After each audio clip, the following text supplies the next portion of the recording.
Here's a vivid and emotional retelling of the Mahiwa male's story, with depth and detail to honor their journey. They born under the golden sun of Madikwe in late 2015, 3 lion cubs entered the world unaware of the storm that awaited them.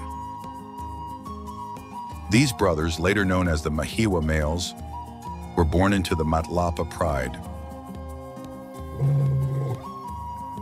sons of 2 powerful lions, Pretty Boy and Scarface, the Kwandwe males.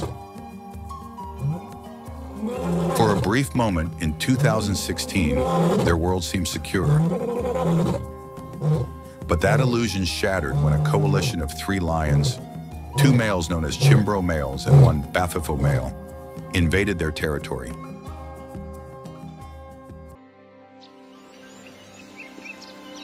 In the violent clash that followed, Scarface was killed.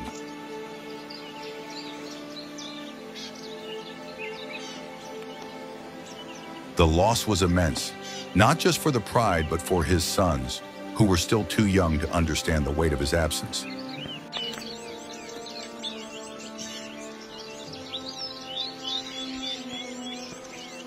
Pretty Boy, now alone and under pressure, abandoned the Matlapa lioness and his cubs. It was a harsh betrayal by nature's standards.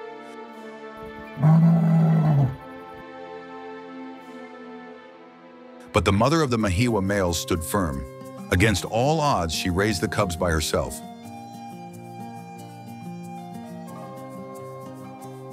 They learned to survive not through brute strength, but through teamwork and sheer will.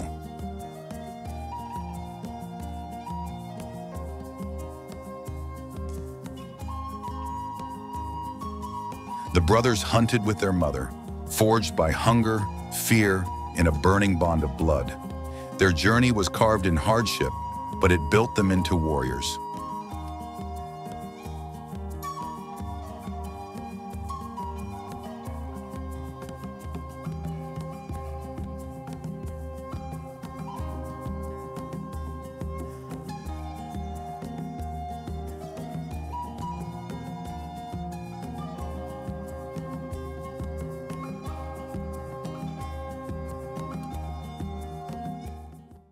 The rise to power.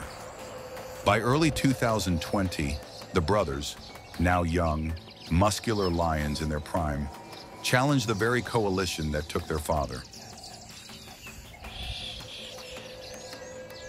They invaded the Kwena pride, defeating and killing one of the Chimbro males. It was more than just a territorial victory. It was revenge, raw and poetic.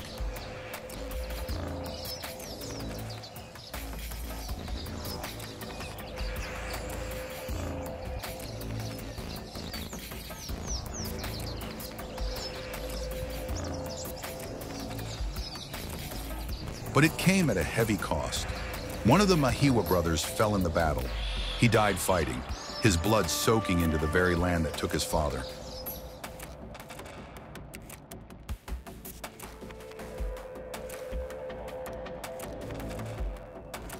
Two remained, Blondie, the fair-maned lion with sharp eyes, and Dark Mane, his thicker, brooding brother. Side by side, they claimed dominance over 2 prides, Kwena and Kedumetsa. They sired cubs, protected their prides, and earned the respect of Madikwe, caretakers of legacy. For years, the Mahiwa males ruled the Kwena and Kedumetsa prides with strength and stability. They were more than dominant males. They were caretakers, often seen resting among their cubs, watching over their lionesses, and fending off threats with tireless vigilance. Guides and conservationists praise them for their behavior. Unlike many coalitions driven purely by aggression, the Mahiwa brothers struck a rare balance of power and protection.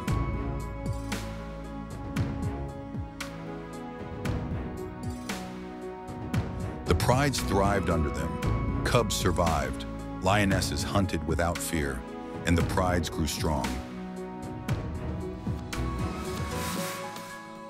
They sired many offspring, leaving behind a strong bloodline woven into the heart of Madikwe.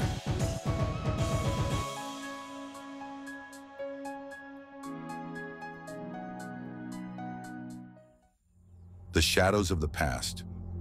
In December 2022, the past came back. Their father, Pretty Boy, long thought to be a ghost of history, returned, now older, partnered with a younger male named Bolokegem.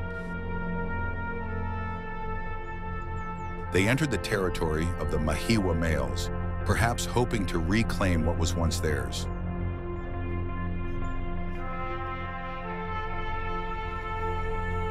But the sons had become kings in their own right. They drove them out, showing no mercy even to blood.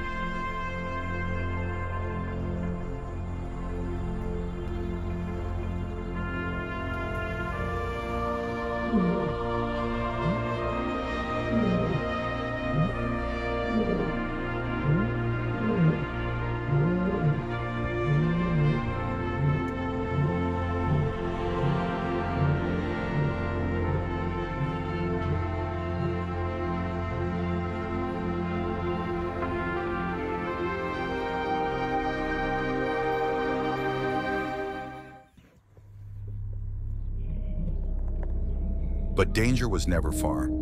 A young coalition known as the Tswalu males had been rising, gaining a reputation for their aggression and unpredictable nature. They had been seen roaming near Mahiwa territory, bold, powerful, and provoking tension wherever they went. These young males did not respect boundaries. They were confrontational, often harassing lionesses, roaring near pride lands, and even stealing kills from smaller groups.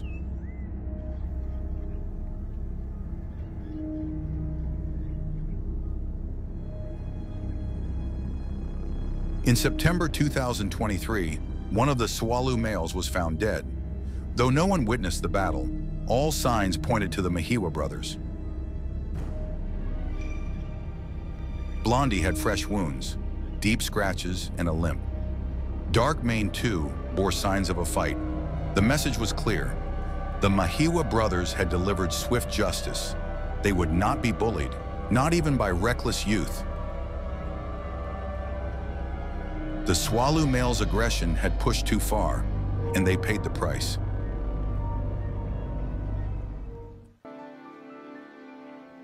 But fate is cruel. In January 2025, Dark Mane, the lion with a warrior's spirit, fell ill. Old battle wounds had taken their toll. He lost the use of his back legs, and soon the fire in his eyes began to fade. Rangers and vets made the heartbreaking decision to euthanize him, ending his pain. His death marked the end of an era.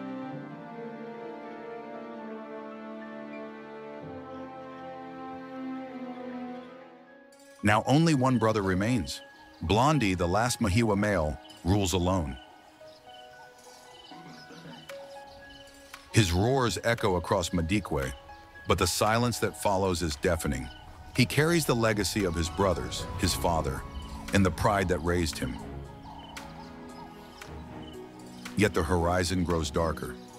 Young coalitions are on the rise, watching, waiting. Will Blondie stand with one of his sons, forming a new dynasty? Or will he fight until his final breath, alone? Like a true king forged in fire and blood. Only time will reveal the final chapter in the epic saga of the Mahiwa males.